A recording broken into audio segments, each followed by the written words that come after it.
Meus amores! Vocês acabaram de vir de uma aula online e hoje nós voltamos para a aula por vídeo, mas continuem prestando atenção. Vamos encerrar partidos políticos hoje. Iniciamos com direitos políticos esse tema. Vamos partir agora para partidos políticos. E para quem está acompanhando com a Constituição de lado, é só pegar a Constituição e abrir no artigo 17. Nós vamos destrinchar o artigo 17. Vamos gabaritar todas as questões que vierem querendo nos enganar com relação ao artigo 17. Então, vamos para cima.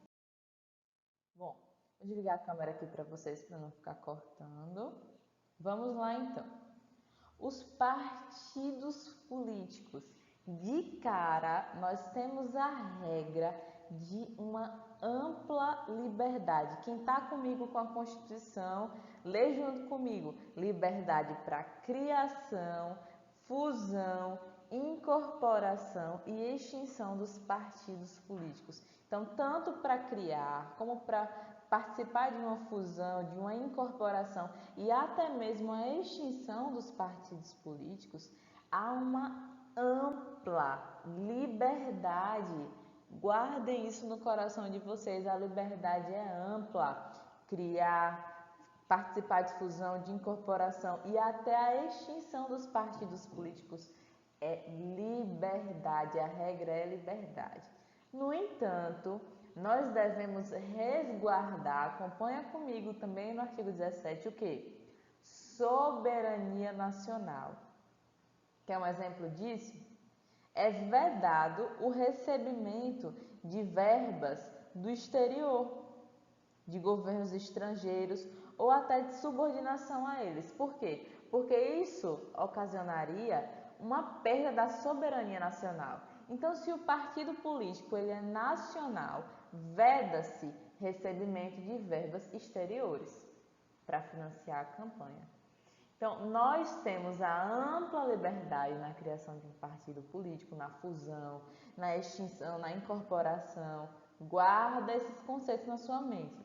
Mas nós temos que resguardar alguns princípios, como, por exemplo, a soberania nacional. E se eu te perguntar um exemplo de vedação, a interrupção da garantia da soberania nacional, você vai lembrar desse que eu acabei de te dar. É proibido o recebimento de recursos financeiros de governos estrangeiros, porque nós temos que preservar a soberania nacional, apesar da liberdade. Nós temos que preservar o quê? O regime democrático. Não pode entrar em criação, em fusão, em incorporação, nenhum partido político que tenha como um dos seus pilares a tentativa de extinguir a democracia no nosso país. Isso não é aceito. O partido político ele tem que respeitar o regime democrático. Ele não pode vir com ideias de ditadura. Ele pode ter até essas ideias escondidas, em meios termos, mas claramente um partido político ser formulado, tendo como pilar o fim da democracia, isso não pode acontecer, apesar da sua liberdade. Nós também temos que respeitar o pluripartidarismo. É um princípio fundamental, é um fundamento da nossa república. Então, um partido político ele não pode ter como pilar o quê? Ideias que visem extinguir o pluripartidarismo que foi estudado anteriormente, lá na aula dos princípios fundamentais. E, para encerrar as resguardas, nós temos aqui os direitos fundamentais da pessoa humana. Imagine um partido político que tenha como pilar, como base, como ideia principal, como liame principal, acabar com os direitos fundamentais da pessoa humana. Isso seria inconcebível. Então, apesar da ampla liberdade, os partidos políticos eles têm coisas, princípios a resguardar. E eles estão listados aqui. Além desses princípios que nós acabamos de citar um por um, nós temos preceitos que devem reger, que devem ser observados pelos partidos políticos. E eu começo dizendo para você, um partido político ele tem que ter caráter nacional. Mas, pelo amor de Deus, o que é isso? Nós não podemos ter um partido político regional. Por exemplo, um partido político que vise defender simplesmente os direitos de Minas Gerais. Isso não pode acontecer. Os partidos políticos têm que ter caráter nacional, eles têm que representar todos os estados, todo o eleitorado brasileiro, não apenas uma região. Não existe partido político regional, guarda isso no seu coração. Isso me faz lembrar, isso me remete a uma vedação que nós estudamos lá nos princípios fundamentais, que é a vedação o quê? A secessão. Para que os estados, os entes, não se sintam autossuficientes ao ponto de quererem se separar da nossa República Federativa do Brasil, essa é mais uma forma de limitar, de vedar esse direito à secessão. Nós não temos direito de nos separar estadualmente. Por isso que o caráter de um partido político tem que ser nacional. Nós sabemos sim que partidos eles encontram mais representatividade em estado, de estado para estado, por exemplo. É claro que o PT, fica claro de acordo com as pesquisas, com a computação de votos, que o PT ele tem mais força no Nordeste. O PT ele tem mais força no Nordeste. Mas o PT não pode visar só no Nordeste. O PT ele tem que transpor, ele tem que trazer à vista, trazer às claras os interesses de todas as regiões, de todos os estados, de todos os entes, porque um partido político ele tem que ter caráter o quê? Caráter nacional. Aqui é o que nós já acabamos de estudar quando nós falamos sobre a soberania, que é exatamente a proibição de recebimento de recursos financeiros ou de entidade ou governo estrangeiro ou de subordinação a eles. Essa vedação aqui, essa proibição, é exatamente para resguardar a soberania nacional. Imagine um partido político dentro do nosso país que ele seja subordinado aos Estados Unidos. Imagina que situação. Ele é formado por brasileiros natos, naturalizados, enfim, mas aí elege um presidente brasileiro nato, mas que coaduna, que é subordinado diretamente a outro país. Isso vedaria de forma clara a nossa soberania. Então é por conta disso que há uma proibição expressa do recebimento de verbas, de recursos financeiros, de entidades ou governos estrangeiros e nem sequer a subordinação a eles. Então, por mais que você fale, Bolsonaro coaduna com as ideias de Donald Trump, ele pode até coadunar, mas o partido político a quem Bolsonaro é vinculado não pode ter nenhum tipo de subordinação comprovada a um outro Estado soberano. Até aqui tudo bem? Prestação de contas à Justiça Eleitoral.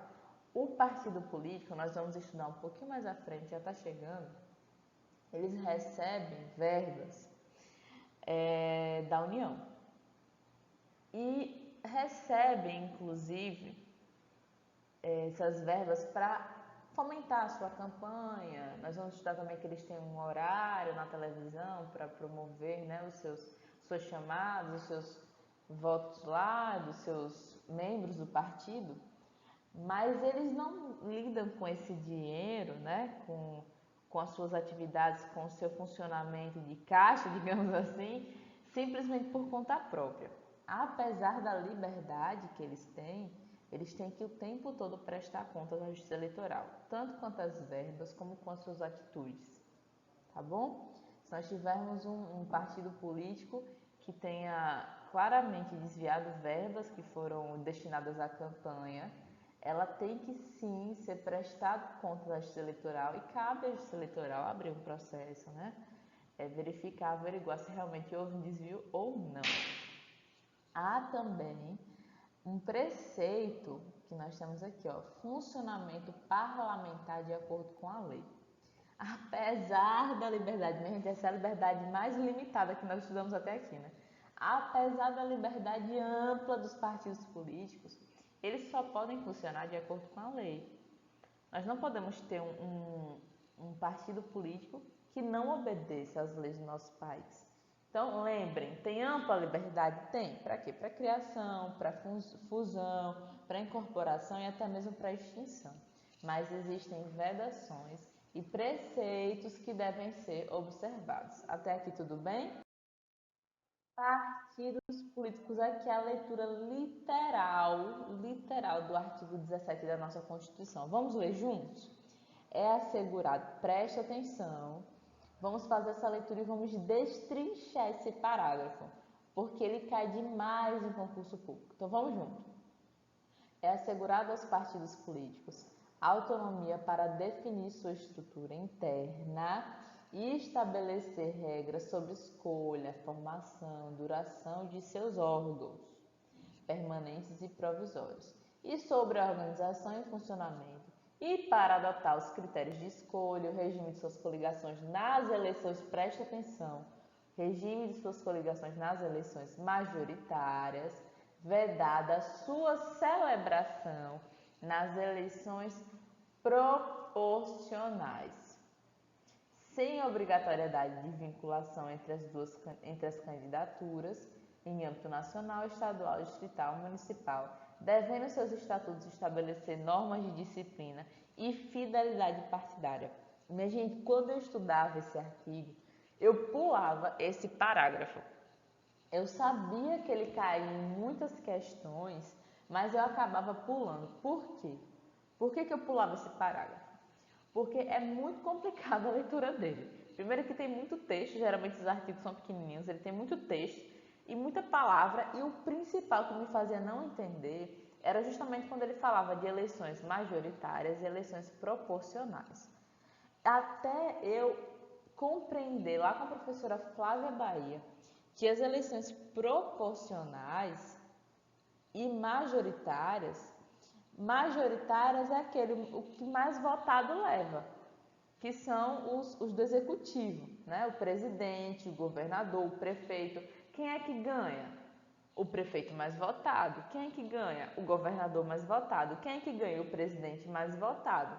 Independente de primeiro ou segundo turno, aquele que tem o maior número de votos, ele ganha, ele leva a candidatura. Então, os do executivo, presidente, governador, prefeito e senador, a forma de eleição deles é através da majoritária, tá bom? É através da majoritária. Já as eleições proporcionais é aquelas que a gente conhece como do poder legislativo. Deputado estadual, deputado federal, deputado distrital, não esquece o distrital, e o vereador. Como é que eles têm a sua escala de votação? É através do que, Laís? É através de proporção, famosa legenda. Estão lembrando disso? Então, quando a gente entende essa diferença entre majoritária e proporcional, a gente começa a entender o artigo. É fundamental entender essa diferença. Falou de majoritária, falou do mais votado, que são os chefes do executivo, presidente, governador, prefeito e senador, não esquece do senador. Falou de proporcional, são os membros do legislativo, deputado estadual, deputado federal, deputado distrital e o vereador. Então vamos fazer essa releitura aqui, ó. Eles têm autonomia para definir sua estrutura interna e estabelecer regras sobre escolha, formação, duração de seus órgãos permanentes e provisórios e sobre sua organização e funcionamento e para adotar os critérios de escolha e o regime de suas coligações nas eleições majoritárias, ou seja, coligação entre partidos só pode acontecer quando nós estamos falando de eleições majoritárias, ou seja, chefe do executivo mais o que senador. É vedado, é proibido que haja coligação partidária nas eleições proporcionais. Então a gente nunca vai ver uma coligação partidária entre os vereadores, entre os deputados estaduais, entre os deputados federais, deputados distritais, mas entre partidos políticos em eleições de majoritária, presidente, governador, prefeito, senador, há sim uma permissão, o quê? Para coligação. Olha aqui, Vedação de celebração da coligação em eleições proporcionais a partir de 2020. Ou seja, apesar de essa emenda constitucional ter sido de 2017, o texto que a gente leu que foi 2017, ela só produziu seus efeitos em 2020, nas eleições de 2020. Ela trouxe uma vacatio legis de aí o que 3 anos, só pôde ser aplicada em 2020, tá bom? E aqui no finalzinho que a gente leu é uma falta de obrigatoriedade, ou seja, não há uma obrigação em verticalização das coligações. Eu vou até ligar a câmera que ela estava desligada. Que é o seguinte: se no âmbito nacional PT se liga com PSDB, nem sei mais se existe, PT se coligou com o PSDB lá no âmbito nacional. No âmbito estadual, os governadores têm que se coligar obrigatoriamente? Não. Então, não é obrigatório. A partir do momento que há uma coligação estadual, governador do PT se ligou ao governador do PSDB, no âmbito municipal, os prefeitos têm que se coligar? Não. Não é obrigado que aconteça uma verticalização das coligações, ou seja, minha gente, se PT que se coligar com não sei com quem seja, lá no âmbito nacional, isso não obriga os governadores, isso não obriga os prefeitos, e nem vice-versa. Não há necessidade de uma verticalização das coligações. Podem se coligar também? Pode, mas isso não é obrigatório. Isso cai demais com o concurso público. Eles dão lá uma história muito bonitinha, presidente A se coligou com o partido do presidente B, e da mesma forma, pelo princípio da obrigatoriedade, eles ainda colocam assim, prefeito fulano de tal, também se coligou a prefeito fulano de tal. Isso é obrigatório? Lembra? Não é obrigatório. Faz parte das liberdades dos partidos políticos. Eles não são obrigados de forma nenhuma a verticalizar. Então, retorna comigo para a gente fechar esse slide com o entendimento completo. Olha, eles têm estrutura para definir eles têm autonomia para definir sua estrutura, para estabelecer regras de escolha, formação, duração, escolher quem vão ser seus candidatos, seus representantes, faz parte das liberdades, a liberdade ampla que tem os partidos políticos. No entanto, quando se trata de eleição, nós temos dois grupos: a eleição de cargos majoritários e a eleição de cargos proporcionais. O que são cargos majoritários? Você já consegue me responder. É aquele em que o mais votado ganha, leva a eleição. E quais são esses cargos? Os chefes do executivo, que são presidente, governador, prefeito, e inclui o que? Senador. E quando nós falamos de eleições proporcionais, nós estamos falando do o que lembra comigo, legislativo. Ou seja, nós estamos falando de deputado estadual, deputado federal, deputado distrital e o vereador. Então, há sim uma permissividade para que haja coligação partidária nas eleições majoritárias de presidente, prefeito, governador e senador. Mas quando nós estamos falando de eleições de vereadores, de deputado estadual, federal ou distrital, é vedado, é proibido a coligação.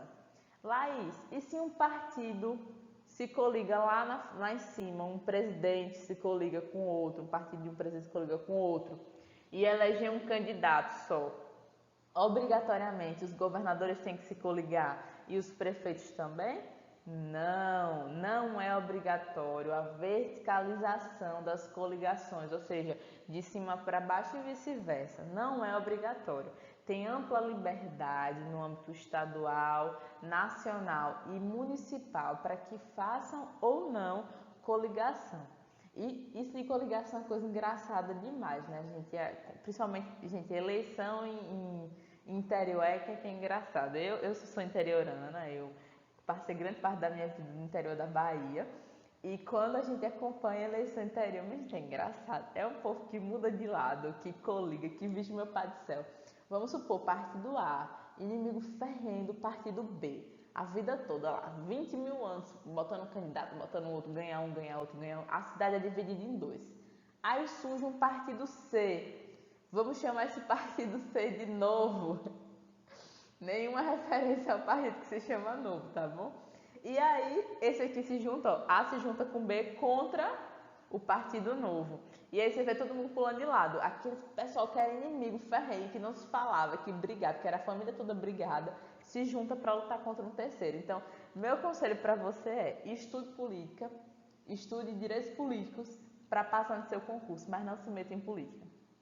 Porque a política, de fato, ela é muito suja, ela é muito escarnecedora, digamos assim, porque faz pessoas brigarem, famílias se separarem e depois eles estão juntos. Na verdade, alguns políticos só se preocupam com si, consigo mesmo, independente de se aquilo vai ser bom ou não para aquele município, para aquele estado, para aquele país. Então, estude direitos políticos, partidos políticos para você passar no seu concurso, para você não precisar de política, porque a política hoje em dia em si, ela não é legal de a gente fazer parte.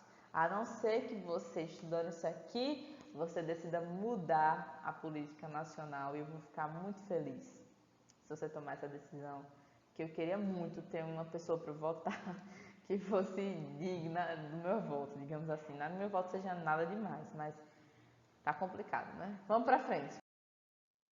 Partidos políticos. Olha aí que eu tô tirando a literalidade do artigo.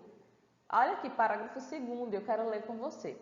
Os partidos políticos, após adquirirem personalidade jurídica na forma da lei civil, como é que eles adquirem personalidade jurídica? Como é que uma pessoa jurídica adquire a sua personalidade jurídica na forma da lei civil? Registrando em cartório. Então, os partidos políticos precisam ser registrados em cartório. E depois do registro no cartório, ele registra onde? No seu estatuto, ele registra o seu estatuto no Tribunal Superior Eleitoral. Então, o concurso público traz a pegadinha. Ele diz o seguinte: os partidos políticos adquirem personalidade jurídica após registrar o seu estatuto no TSE. Isso está certo? Parecia certinho, né? Mas eu confundi a sua cabeça. Não, ele adquire personalidade jurídica quando ele vai ao cartório e registra. É na forma da lei civil. O que é registrado no TSE é o estatuto daquele partido. E ele já tinha, sim, adquirido personalidade jurídica. Então não cai nessa pegadinha, tá bom? É vedado, isso aqui você já sabe. Isso aqui é Alan do Oliveira Curso, eu só vou ler para te relembrar, mas eu sei que você sabe, isso é no seu coração. É vedada a utilização pelos partidos políticos de organização que paramilitar. E é aquela velha historinha que a gente conversa quase que toda aula. Nossa Constituição Cidadã, ela veio depois de quê? De uma ditadura militar. Então, nós encontramos ao longo da Constituição diversas, variadas supressões a tentativas de organizações paramilitares, de movimentos ditatoriais. Então, isso aqui é mais uma vedação que nós já estudamos lá nos princípios fundamentais. Não pode haver utilização de organização paramilitar pelos partidos políticos. Então, um partido político, ele fica em margem de risco quando ele tenta utilizar a sua força, o seu poderio, a sua influência para organizar, ou fundar, ou enfim, participar de uma organização o quê? Paramilitar. Minha gente, até aqui deu para entender? Se não deu, você já sabe um segredo. Fala comigo no privado, não tenham vergonha. E até aqui, se você conseguiu entender, o próximo slide vai parecer assustador, mas não é, e a gente vai matar partidos políticos. Não vai ter questão que pare a gente não. Então, vamos ligar aqui a câmera. Vamos lá. Somente aqui, antes de introduzir vocês ao texto da lei, porque quem está acompanhando com a Constituição está vendo. Estou tirando e colocando aqui da Constituição. Nós vamos falar sobre cláusula de desempenho. Muita gente chama de cláusula também de barreira. E esse artigo aqui, ele é um pouquinho complicado, mas nada vai se tornar complicado depois que a gente tiver um entendimento completo. Vamos ler primeiro, tá bom? somente terão direito a recursos do fundo partidário e acesso gratuito ao rádio e à televisão, na forma da lei, os partidos políticos que alternativamente... Calma, vamos lá, vamos ler de novo? Somente terão direito a recursos do fundo partidário. Lá, isso que é fundo partidário? É aquilo que eu já comentei para você. A União tem um fundo, tem uma quantia que é destinada aos partidos políticos para financiar as suas campanhas, tá bom? Para que eles tenham força, para que eles tenham condições de botar adiante a sua campanha, de tornar pública a sua campanha. Então, há um fundo destinado da União diretamente para os partidos políticos, que é conhecido como fundo partidário, tá bom? E nós temos também um acesso gratuito ao rádio e à televisão, na forma da lei, aos partidos políticos. Então, eles recebem um fundo financeiro partidário e acesso gratuito ao rádio e à televisão. Já presto atenção nisso aqui, ó. Teve um concurso que trouxe o seguinte: os partidos políticos tinham direito ao fundo partidário e ao direito de antena. E teve concurseiro que caiu, disse não, eles têm direito à rádio e à televisão. Minha gente, isso aqui também se chama direito de antena. Então a questão também pode trazer. Trouxe recursos do fundo partidário e acesso gratuito ao direito de antena, que é o direito ao rádio e à televisão. Na forma da lei, os partidos políticos que alternativamente, ou seja, não é todo partido político que recebe fundo e que tem direito a um horário gratuito na rádio e na televisão. E isso é nada mais do que justo. Um país como o nosso, que tem partido até não sei aonde, partido todo ano nasce partido, isso se tornaria um comércio. Imagine, eu lá fundo um partido e vou ter de forma gratuita horário no rádio, na televisão e ainda vou receber dinheirinho da União. Olha que coisa boa, se fosse assim, todo mundo ia querer fazer um partido. Do jeito que brasileiro gosta, né? Não ia nem querer trabalhar, ia viver só de fazer partido, ia ter um comércio dos partidos políticos. Então, para vedar isso, é que foi editado esse artigo, que ele limitou os partidos que iriam receber o fundo partidário e ter o acesso gratuito ao rádio e à televisão, ou mais conhecido como direito de antena. E ele fala aqui, ó, alternadamente. Então, o partido só precisa ter ou o inciso 1 ou o inciso 2. O partido não precisa ter essas duas coisas juntas, não. Mas aí eu já trago para você um esclarecimento. Esse artigo aqui, ele só vai ser aplicado na literalidade em 2030. Nas eleições a partir de 2030 é que esse artigo vai ser aplicado na sua literalidade. Até o momento, ele vai sendo aplicado de forma gradativa. Ele está menos rigoroso e vai se tornando mais rigoroso. Mas ele só vai ser amplamente exigido dos partidos políticos em 2030. Então, cuidado, isso aqui está quentinho, fresquinho, o concurso público adora novidade, então guarda isso no seu coração. O parágrafo 3º do artigo 17 só vai ser aplicado integralmente, ou seja, literalmente a partir das eleições de 2030. Nós estamos ainda em 2020, esse artigo está sendo aplicado gradualmente. Mas lá em 2030, como é que vai funcionar? Só vai receber o DINE, só vai ter direito a horário gratuito na rádio e na televisão quem? O partido político que obtiver nas eleições para a Câmara dos Deputados, no mínimo 3% dos votos válidos, distribuído em pelo menos 1/3 das unidades da federação, com um mínimo de 2% dos votos válidos em cada uma delas, preste atenção no ou, ele não precisa ter os dois, ou tiverem elegido pelo menos 15 deputados federais, preste atenção, distribuídos em pelo menos 1/3 das unidades da federação, ou seja, em pelo menos 9 estados e o Distrito Federal. Então guarda isso no coração. Mas o que é importante para vocês saberem aqui é que essa aplicação do parágrafo 3º, ela só vai ser literal, ela só vai ser completa a partir de quanto... Não vou mais falar, sei que você está repetindo comigo, qual é o ano 2030, isso mesmo.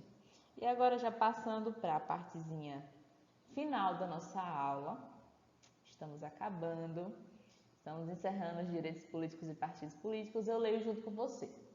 Ao eleito por partido que não preencheu os requisitos previstos no parágrafo 3º, ou seja, foi eleito por partido político, fulano de tal, Mévio de tal, olha como a OAB pergunta, Mévio de tal, foi eleito por um partido político que não teve isso aqui, ó, não cumpriu nada do parágrafo 3º. O que é que ele faz? É assegurado o mandato e facultada a filiação sem perda do mandado a outro partido que tenha atingido. Ou seja, eu fui eleita, mas o meu partido, ele não conseguiu quórum nem para ter um dinheirinho do fundo partidário, nem muito menos para ter horário gratuito na rádio e na televisão. O que é que eu posso fazer? Eu posso me desvincular dele e me filiar a outro, sem perder o meu mandado. Não sendo, agora presta atenção, não sendo essa filiação considerada para fins de distribuição dos recursos do fundo partidário e do acesso gratuito ao tempo de rádio e de televisão. Ou seja, presta atenção, por mais que eu mude para um outro partido que tenha sim conseguido o dinheiro e o horário gratuito no rádio e na televisão, eu não vou computar, os meus votos não vão computar para que aquele partido cresça ainda mais, seja mais ainda ampliado. Beleza? Beleza, tudo certinho, até aqui tudo entendido? Se não entendeu, volta um pouquinho a aula. Nós estamos encerrando mais uma aula de Direito Constitucional. Minha gente, eu já estou em clima de despedida gravando essas últimas aulas aqui para vocês. Mas eu espero que vocês consigam entender todo o assunto. Qualquer dúvida que tenham, pode me perguntar. Nosso próximo tema da aula, daqui a pouquinho, para mim daqui a pouquinho, para vocês é do próximo dia, é gostosinho demais, então respira, descansa, responde o questionário novamente, faz as suas anotações, lembra sempre de imprimir o slide, copiar por cima. Isso vai se tornar um material de vocês. Então, quando você quiser revisar, na revisão de amanhã, você só volta para o seu slide aqui, ó, vê os pontos que você marcou, vê os pontos que você deixou de vermelho e vamos para frente para mais um dia na nossa corrida da aprovação. Fiquem com Deus. Beijinhos, beijinhos.